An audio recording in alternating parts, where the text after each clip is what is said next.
क्या परमेश्वर अभी भी आज के लोगों को दर्शनों को देता है? क्या परमेश्वर आज भी लोगों को दर्शन दे सकता है? क्या हमें दर्शनों को सामान्य प्रकटीकरण के रूप में अपेक्षा करनी चाहिए?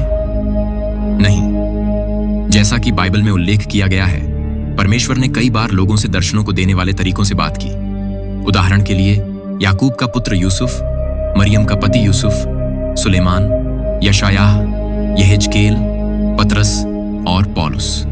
योएल भविष्यद्वक्ता ने दर्शनों के उड़ेन ले जाने की भविष्यवाणी की थी और इसकी पुष्टि प्रेरितों के काम अध्याय 2 में प्रेरित पौलुस के द्वारा की गई है। यह ध्यान देने के लिए महत्वपूर्ण है कि एक दर्शन और एक स्वप्न में भिन्नता यह है कि एक दर्शन उस समय दिया जाता है जब एक व्यक्ति जाग रहा होता है, जबकि एक स्वप्न उस समय दिया जाता है जब एक व्यक्ति सो रहा होता है। संसार के कई हिस्सों में परमेश्वर स्वप्नों और दर्शनों को बड़े पैमाने पर उपयोग करता हुआ प्रतीत हो रहा है। ऐसे क्षेत्र जहां पर सुसमाचार का संदेश थोड़ा या बिल्कुल भी नहीं है और जहां पर लोगों के पास बाइबल नहीं है, परमेश्वर उसके संदेश को लोगों के पास प्रत्यक्ष में स्वप्नों और दर्शनों के द्वारा ले जा रहा है। यह पूरी तरह से दर्शनों के ऊपर बाइबल आधारित उदाहरण के अनुरूप है, जिसमें परमेश्वर अक्सर उसके सत्यों को मसीहत के आरंभिक दिनों में लोगों के ऊपर प्रकाशित करने के लिए इनका उपयोग करता था।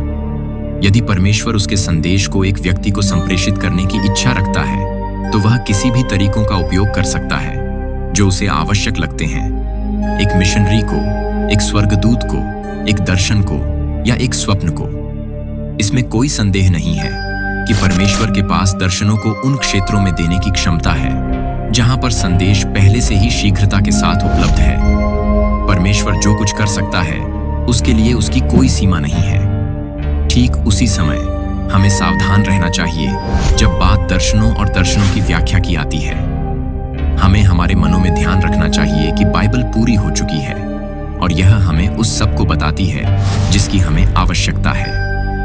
मुख्य सत्य यह है कि यदि परमेश्वर को एक दर्शन देना ही है, तो वह जो कुछ उसके वचन में पहले से प्रकाशित कर दिया गया है उसके साथ पूरी सहमति में होगा। दर्शनों को कभी भी परमेश्वर के वचन से ज्यादा या बराबर अधिकार नहीं दिया जाना चाहिए। परमेश्वर का वचन ही हमारा अंतिम अधिकार है। यदि आपको विश्वास है कि आपको दर्शन मिला है और आप महसूस करते हैं शायद इसे परमेश्वर ने आपको दिया है, तो प्रार्थना पूर्वक परमेश्वर के वचन के साथ इसकी जांच करें और यह सुनिश्चित करें कि यह पवित्र शास्त्र के साथ सहमति में है या नहीं। तब प्रार्थना पूर्वक यह ध्यान दें कि परमेश्वर इस दर्शन के प्रति किस तरह की प्रतिक्रिया को आपसे चाहता है। याकूब 1:5। परमेश्वर कभी भी एक दर्शन को एक व्यक्ति को नहीं देगा और फिर उसके अर्थ को उससे छिपा कर रखेगा। पवित्र शास्त्र में जब कभी भी एक व्यक्ति ने परमेश्वर से दर्शन के अर्थ की मांग की, तो परमेश्वर ने सुनिश्चित किया कि यह उस व्यक्ति को वर्णन कर दिया जाए।